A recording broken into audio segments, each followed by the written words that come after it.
பொதுவாக சயாட்டிகா பிரச்சனை வந்து பார்த்தீங்கன்னா L4 L5 டிஸ்க் பிரச்சனைனால தான் மட்டும் வராது. இது வந்து சில மசில் வந்து பாதிக்கப்படுறதுனாலையும் சயாட்டிகா போன்றே வலி வந்து நிறைய பேருக்கு இருக்கும். அதை வந்து எம்ஆர்ஐ ஸ்கேன் எடுத்தாலும் தெரியாது. அந்த மாதிரி பிரச்சனை இருக்கிறவங்களுக்கு வந்து எங்களோட சென்டரில் வந்து ப்ராப்பராக எந்த மசிலில் வந்து இந்த ப்ராப்ளம் இருக்குது அப்படின்னு கண்டுபிடிச்சி அதை வந்து கம்ப்ளீட்டாக நாங்கள் ரிலீஸ் பண்ணி சரி பண்ணி அனுப்புகிறோம்.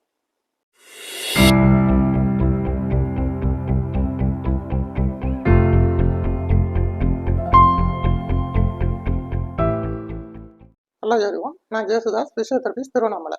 இந்த வீடியோவில் வந்து பார்த்தீங்கன்னா பொதுவாக வந்து சயாட்டிகா பிரச்சனை வந்து எல்லாருக்கும் தெரியும். இது வந்து ஸ்பைன் தண்டுவடத்தில் லம்பார் ரீஜனில் வந்து பாதிக்கப்பட்டதுன்னா இந்த இடத்துல தண்டுவட நரம்பு அழுத்தப்பட்டால் வர்ற வலி தான் வந்து சயாட்டிக் பெயின் சொல்லுவோம். இது தண்டுவடத்தில் பாதிப்பாகி இந்த இடத்துல வலி ஆரம்பிச்சு பட்டக்ஸ் பகுதியில் ஆரம்பிச்சு பின்கால், கெண்டைக்கால் தசை, கால் பாதம் வரைக்கும் வந்து வலி இருக்கும். இதே வலி வந்து இந்த தண்டோட பாதிப்பு ஏற்படாம இருந்தாலும் வந்து சில பேருக்கு வந்து வலி வருது. அது எந்த மாதிரியான தசையில ஏற்படுற பாதிப்புங்கிறத பத்தி நான் டீட்டெயிலா சொல்றேன். அதுவும் வந்து பாத்தீங்கன்னா இதே போல வந்து டிஸ்க் ப்ராப்ளம் போலவே வந்து வலி இருக்கும். டிஸ்க் ஹெர்னியேஷனோ, டிஸ்க் கிழிஞ்சு வெளியே வருதோ, இந்த சயாட்டிக்கா நரம்பு அழுத்தப்பட்ட மாதிரி இருக்கிற வலி போலவே இருக்கும். அது எப்படின்னா இந்த இடத்துல வந்து ஒரு மசில் இருக்கு, இந்த லம்பார் ஸ்பைன் சொல்லுவோம். L1 இருந்து L5 வரைக்கும் வர்ற இந்த லம்பார் ஸ்பைன்ல வந்து ஒரு மசில் வந்து ஆரம்பிக்குது. அதுதான் வந்து இலியோசோயஸ் மசில் அப்படின்னு சொல்லுவோம். இதுதான் வந்து நம்ம இடுப்பு பகுதி உள்ள ஆரம்பிக்கிற மிகப்பெரிய மசில், நல்ல ஸ்ட்ராங்கான மசில். இந்த மசில் வந்து இங்க ஆரம்பிச்சு இந்த ஸ்பைன் கீழே வரைக்கும் லம்பார் ஸ்பைன் வரைக்கும் வந்து அதுக்கப்புறம் இந்த பெல்விக் ரீஜன் வரைக்கும் வந்து இந்த ஃபீமர்னு சொல்லுவோம், தொடெலும்பு கீழே இந்த லெசர் ட்ரோகான்ட்ரான்னு சொல்லுவோம். இந்த லெவல்ல வந்து முடியுது. இங்க ஆரம்பிச்சு இந்த மசில் வந்து இப்படி வந்து முடியுது. இந்த மசில் வந்து 3 பிரிவா இருக்கு.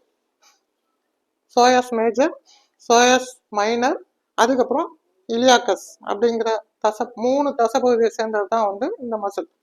இந்த மசில்ல வந்து ஏதாவது அடிபட்டாலோ, இன்ஜுரி ஏற்பட்டாலோ, இல்லை இந்த மசில் வந்து வீக்னஸ் ஆனாலோ, இல்லை இந்த மசில்ல வந்து ஷார்டனிங் சுருங்கி இருந்தாலோ வந்து நமக்கு வலி வந்து ஹெர்னியேட்டட் டிஸ்க் போலவே இருக்கும். சயாட்டிகா பிரச்சனை மாதிரியே வலி வந்து இந்த பின்பகுதியில இருந்து இந்த பட்டக்ஸ் பகுதியில இருந்து முன் தொடை வரைக்கே வந்து வலி வரும். அதனால சயாட்டிகா பிரச்சனைக்கும் இதுக்கும் வந்து ஒரு கன்ஃபியூஷன் வந்து நிறைய பேருக்கு இருக்கும். இதுக்கு நம்ம ஸ்கேன் எடுத்து பார்த்தோம்னா நார்மலா இருக்கும், ஆனா சயாட்டிக் பிரச்சனை இருந்துகிட்டே இருக்கும். சில பேருக்கு பார்த்தீங்கன்னா வந்து இந்த டிஸ்க் பிரச்சனையும் இருக்கும், ஹெர்னியேட்டட் டிஸ்க் இருக்கும், சயாட்டிகா நரம்பும் அழுத்தப்பட்டிருக்கும், இந்த பிரச்சனையும் இருக்கும். இந்த இலியோசோயஸ் மசிலோட முக்கியத்துவத்தை பத்தி நம்ம தெரிஞ்சுக்கணும். இந்த இலியோசோயஸ் மசில் வந்து முக்கியமா வந்து எப்படி நமக்கு ஆக்ஷன் கொடுக்குதுன்னா, இந்த இடுப்போட ஆக்ஷன் முக்கியமா வந்து இடுப்பு வந்து மடக்கிறது, நீட்டுறது, ஹிப் ஃபிளெக்ஷன், இடுப்போட ரொட்டேஷன், இது எல்லாத்துக்குமே வந்து முக்கியம். இது வந்து ஸ்பைன்ல வந்து ஆர்ஜனாகி வர்றதுனால இந்த முதுகு இப்படி குனியறதுக்கும் வந்து பாத்தீங்கன்னா இந்த மசில் வந்து ரொம்ப முக்கியம். முதுகு வளையிற மூமெண்ட்டும் வந்து இந்த ஸ்பைனுக்கு வந்து ரொம்ப இந்த மசில் அட்டாச் இருக்கனால இதுதான் ஹெல்ப் பண்ணுது. இந்த மசில் டேமேஜ் ஆகுறதுனால தான் வந்து நமக்கு வலி வந்து இடுப்புல இருந்து முன்னங்கால் வரைக்கும் வரும். இது வந்து முக்கியமா வந்து பாதிப்பு ஏற்படுறதுனால வலிகள்.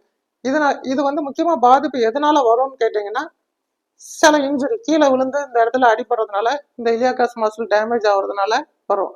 அதே போல ரொம்ப நேரம் உட்காந்துட்டு இருக்கிறாங்க, ரொம்ப ஹை ஹீல் ஷூஸ் போட்டு நடக்கிறவங்களுக்கும் வந்து பாத்தீங்கன்னா இந்த மசில்ல வந்து கொஞ்சம் ஷார்டனிங் ஆகும், இழுத்து பிடிச்ச மாதிரி ஆகும், இந்த மசில் வீக்னஸ் ஆகும். இதெல்லாம் வந்து காமன் தான். ரொம்ப நேரம் உட்காந்துட்டு இருக்கவங்களுக்கும் வந்து இது காமன் ரீசன் தான். இதெல்லாம் வந்து ரொம்ப முக்கியமா நம்ம பாதிப்பை பத்தி தெரிஞ்சுக்கணும். இப்போ இந்த மசில் வந்து பாதிப்பு ஆகியிருக்கா இல்லையா அப்படின்னு கண்டுபிடிக்கிறதுக்கு ஒரு சில டெஸ்ட் இருக்கு. ஏற்கனவே நான் என்னோட பழைய வீடியோல சொல்லியிருப்பேன், டிஸ்க் லெவல்ல வந்து பாதிப்பு எப்படி இருக்குன்னு கண்டுபிடிக்கிறது. அதே போல இந்த மசிலும் வந்து செப்பரேட்டா வந்து பாதிப்பு ஆயிருக்கா இல்லை வீக்னஸா இருக்கா அப்படின்னு கண்டுபிடிக்கிறதுக்குன்னு ஒரு ஸ்பெசிபிக் டெஸ்ட் இருக்கு. அதெல்லாம் டெஸ்ட் பண்ணி அதுக்கப்புறம் அது கன்ஃபர்மேஷன் பண்ணதுக்கப்புறம் அதுக்குண்டான ட்ரீட்மெண்ட் எக்ஸசைஸ் கொடுத்தோம்னா சரியாயிடும். எந்த மாதிரியான டெஸ்ட்லாம் நம்ம பண்ணுவோம், எப்படி கன்ஃபர்மேஷன் பண்ணுவோம் இந்த மசில் பாதிப்பு இருக்குன்னு, இந்த மசில் பாதிப்பு இருந்தால் அதுக்கு எந்த மாதிரியான எக்ஸசைஸ் பண்ணி சரி பண்ணலாங்கிறத பற்றி இப்போ டீட்டெயிலாக சொல்கிறேன். ஃபர்ஸ்ட் டெஸ்ட் இது வந்து இலியோசோயஸ் மசிலோட டைட்னஸ் இருக்கா இல்லையான்னு கண்டுபிடிக்கிறது. எப்படின்னா இது தாமஸ் டெஸ்ட்னு சொல்லுவோம். ஸ்ட்ரைட்டாக படுத்துட்டு இப்போ ஒரு காலை வந்து நல்லா மடக்கணும். மடக்கிறப்போ அந்த காலில் பாதிப்பு இல்லை அப்படின்னா அந்த கால் வந்து ஸ்ட்ரைட்டாக இருக்கும். நீட்டிட்டு ஸ்ட்ரைட்டாக இருந்ததுன்னா பாதிப்பு இல்லைன்னு அர்த்தம். திரும்ப மடக்கிறப்போ இந்த கால் வந்து கொஞ்சம் இப்படி நல்லா தூக்குன மாதிரி இப்படி வருது அப்படின்னா இந்த இலியோசோயஸ் மசில்ல வந்து டைட்னஸ் இருக்குன்னு அர்த்தம். அதே போல அடுத்த காலையும் செக் பண்ணி பார்க்கணும். அடுத்த காலுக்கும் இப்படி நல்லா மடக்கிறப்போ இந்த கால் ஸ்ட்ரெயிட்டாக இருந்துச்சுன்னா மசிலில் வந்து டைட்னஸ் இல்லை. மடக்கிறப்போ இந்த கால் வந்து இப்படி கொஞ்சம் பெண்டான மாதிரி தூக்கிச்சுன்னா அந்த மசிலில் வந்து டைட்னஸ் இருக்குன்னு அர்த்தம். இதுதான் டெஸ்ட் நம்பர் 1, தாமஸ் டெஸ்ட்னு சொல்கிறோம். ரெண்டாவது டெஸ்ட் வந்து பார்த்தீங்கன்னா அந்த மசிலோட பவர் எப்படி இருக்கு, மசில் வீக்காக இருக்கா எப்படின்னு டெஸ்ட் பண்ணுறது. இதை வந்து ஐசோமெட்ரிக் ஹிப் ஃப்ளெக்ஷன் டெஸ்ட் அப்படின்னு சொல்லுவோம். எப்படின்னா இதை போல சோறு வரமா நின்றுட்டு ஒரு கை சப்போர்ட் பண்ணிக்கோங்க. இப்போ இந்த பக்கம் தான் பேக்ல இருந்து கீழே வலி இருக்குன்னா இந்த காலை வந்து நல்லா மடிச்சுட்டு ஒரு 30 செகண்ட்ஸ் ஹோல்ட் பண்ணணும். 30 செகண்ட்ஸ் ஹோல்ட் பண்ண முடியுது அப்படின்னா மசிலோட பவர் நல்லா இருக்கு, வீக்னஸ் இல்லைன்னு அர்த்தம். சப்போஸ் ஹோல்ட் பண்ண முடியல, கால் அப்படியே கீழே டிராப் ஆகுது அப்படின்னா மசில் வீக்னஸ் இருக்கு அப்படின்னு அர்த்தம். இதே போல அந்த காலுக்கும் வந்து நம்ம செஞ்சு அந்த கால்லையும் வந்து மசிலோட பவர் இருக்கா அப்படின்னு செக் பண்றதுக்கு ஒரு 30 செகண்ட்ஸ் ஹோல்ட் பண்ணணும். ஹோல்ட் பண்ண முடியல, கீழே இறங்குது அப்படின்னா அந்த கால்லையும் இருக்கிற மசில் வந்து பட்டக்ஸ் பகுதியில் இருக்கிற இலியோசைஸ் மசில் வந்து வீக்னஸ் ஆகியிருக்கு அப்படின்னு அர்த்தம். ஸோ இந்த மாதிரி இருந்ததுன்னா அந்த ஸ்ட்ரெச்சிங் எக்ஸசைஸும் ஸ்ட்ரென்தனிங் எக்ஸசைஸும் வந்து இந்த பர்டிகுலர் மசிலுக்கு வந்து நம்ம கொடுக்கணும். இலியோசைஸ் டைட்னஸை ரிலீஸ் பண்ணுறதுக்கு ஃபர்ஸ்ட் ஸ்ட்ரெச்சிங் எக்ஸசைஸ் பண்ணணும். அப்போ தான் அந்த மசில் வந்து நல்லா லென்த்தன் ஆகும். லென்த்தன் ஆனால் தான் வந்து அந்த இடுப்புலேருந்து பட்டக்ஸ் பகுதி வரைக்கும் இழுத்து பிடிச்சிருக்கிற மாதிரி இருக்கிறது, பரவலாக வலி இருக்கிறது எல்லாமே வந்து குறையும். மதப்பும் வந்து குறையும். எப்படின்னா பெட்ல வந்து நல்லா இப்படி படுத்துட்டு கால் ரெண்டையும் வந்து சோறு ஓரமாக மடக்கி வச்சிடணும். அப்போ தான் அந்த மசிலோட புல் வந்து நல்லா கிடைக்கும். அதுக்கப்புறம் நம்ம நார்மலாக பண்ணுற அந்த கோப்ரா ஸ்ட்ரெச் வந்து ஸ்டார்டிங்கில் இந்த மாதிரி பொசிஷன் பண்ணி ஒரு 10 செகண்ட்ஸ் ஹோல்ட் பண்ணி அதுக்கப்புறம் ஒரு 5 செகண்ட்ஸ் ரிலாக்ஸாக இருந்து ஒரு 10 ரிப்பீட்டேஷன் பண்ணலாம். எடுத்தோடனே ரொம்ப அதிகமான ரிப்பீட்டேஷன் பண்ண வேண்டாம். ஒரு 10 செகண்ட்ஸ் ஹோல்ட் பண்ணுங்க, அதுக்கப்புறம் ஒரு 5 செகண்ட்ஸ் ரிலாக்ஸ் பண்ணுங்க, அதுக்கப்புறம் ஒரு 10 ரிப்பீட்டேஷன் வந்து பண்ணுங்க. இந்த பொசிஷன் ஸ்ட்ரெச்சில் நல்லா பண்ணுறீங்க அப்படின்னா அடுத்தது வந்து ஃபுல் ஸ்ட்ரெச்சில் வந்து பண்ணலாம். கை நல்லா இது பண்ணி நல்லா எல்போ வந்து ஸ்ட்ரெயிட்டாக இருக்கிற மாதிரி இது வந்து ஒரு 10 செகண்ட்ஸ் ஹோல்ட் பண்ணி ரிலாக்ஸ் பண்ணலாம். ஒரு 5 செகண்ட்ஸ் ரிலாக்ஸ் பண்ணிட்டு திரும்ப ஒரு 10 செகண்ட்ஸ் ஹோல்ட் பண்ணி இதுவும் ரிப்பீட்டேஷன் வந்து ஒரு 10 தடவை வந்து பண்ணலாம்.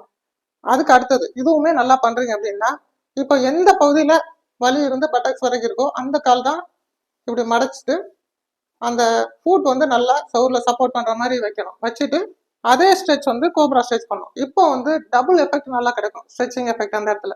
அப்போ அந்த மசில் வந்து இன்னும் ரிலீஸ் ஆகும். இதுவும் வந்து ஒரு 10 செகண்ட்ஸ் ஹோல்ட் பண்ணி 5 செகண்ட்ஸ் ரிலாக்ஸ் பண்ணி ஒரு 10 ரிப்பீட்டேஷன் பண்ணுறப்போ மசில் நல்லா ஸ்ட்ரெச் ஆகும், நல்லா ரிலீஸ் ஆகும். இது ஒன்று.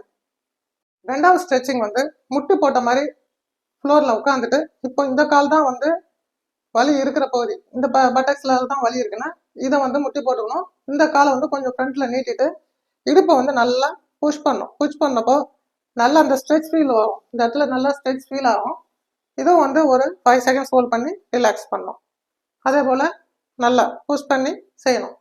சப்போஸ் வலி அந்த பக்கம் பட்டக்ஸ் பகுதியிலையும் இருக்குது, பேக் பெயினும் இருக்குது அப்படின்னா அந்த காலை வந்து மடிச்சுட்டு இந்த காலை வந்து ஃபார்வர்டாக வச்சு நல்லா இது போல் ஸ்ட்ரெச் பண்ணி ஒரு 5 செகண்ட்ஸ் ஹோல்ட் பண்ணி ரிலாக்ஸ் பண்ணணும். இதுவும் வந்து கொஞ்சம் ரிலாக்ஸ் பண்ணி பண்ணணும். ஒரு 8 தடவை பண்ணாலே போதும். ஸ்ட்ரெச்சிங் எஃபெக்ட் வந்து நல்லாவே கிடைக்கும். அந்த மசில் வந்து நல்லா ரிலீஸ் ஆகும் டென்ஷன்ல இருந்து. அப்போ வந்து நமக்கு வலி குறையறதுக்கு ரொம்ப ஸ்பீடாக இருக்கும். செகண்ட் வந்து ஸ்ட்ரென்தனிங் எக்ஸசைஸ் வந்து பண்ணணும். அது எப்படின்னா நம்ம ஃபிசிக்கல் ரெசிஸ்டன்ஸ் பேண்ட் மூலியமாக பண்ணலாம். எப்படின்னா நல்லா படுத்துட்டு இதுதான் ஃபிசிக்கல் ரெசிஸ்டன்ஸ் பேண்டுமோ. இது நிறைய வெரைட்டிஸ் ஆஃப் டைப்ஸில் வருது. அதில் எந்த வெரைட்டிஸ் வந்து நமக்கு சூட் ஆகுதோ அதை யூஸ் பண்ணிக்கலாம். ரொம்ப டைட் அதிகமாக இருக்கிறது வரும், டைட் லூஸாக இருக்கிறது வரும். ஸோ நம்ம மசில் பவருக்கு ஏற்ற மாதிரி அதை செலக்ட் பண்ணிவிட்டு அந்த பேண்டை வந்து நல்லா பிடிச்சிக்கணும். காலில் பாதத்தில் வந்து நல்லா கட்டிட்டு ஒரு கார்னரில் வந்து இதை வந்து டை பண்ணிடலாம். இப்போ நான் கையில் வச்சு இழுக்க சொல்கிறேன், ஆனால் நீங்கள் வந்து கட்டிலில் ஒரு எட்ஜில் கூட கட்டிட்டு கூட செய்யலாம். கட்டிட்டு காலை நல்லா மடக்கணும், மடக்கி நீட்டணும். ரிப்பீட்டடாக இந்த எக்ஸசைஸ் வந்து மடக்கி மடக்கி நல்லா நீட்டுறப்போ நமக்கு அந்த இலியோசைஸ் மசில் வந்து நல்லா ஸ்ட்ரென்தனிங் ஆகும். ரிப்பீட்டேஷன் வந்து ஒரு 30 டைம்ஸ் வந்து பண்ணலாம். 1 hour ஒன்ஸ் வந்து 30 ரிப்பீட்டேஷன் பண்ணுறப்போ மசில் ஸ்ட்ரென்தன் வந்து நல்லா ஆகும். அடுத்த ஸ்ட்ரென்தனிங் எக்ஸசைஸ் எப்படின்னா நல்ல ஃப்ளோர் வலுக்கிற மாதிரி இடத்துல இருந்துட்டு ஒரு டவல் வந்து வச்சுக்கோங்க காலில். எந்த பட்டக்ஸ் பகுதியில் வலி இருக்குது, எந்த முதுகு பகுதியில் வலி இருக்கோ அந்த பக்கம் லெஃப்ட் சைடோ ரைட் சைடோ வச்சுட்டு அந்த டவலை நல்லா ஃபார்வர்டும் பேக்வேர்டும் புஷ் பண்ணணும்.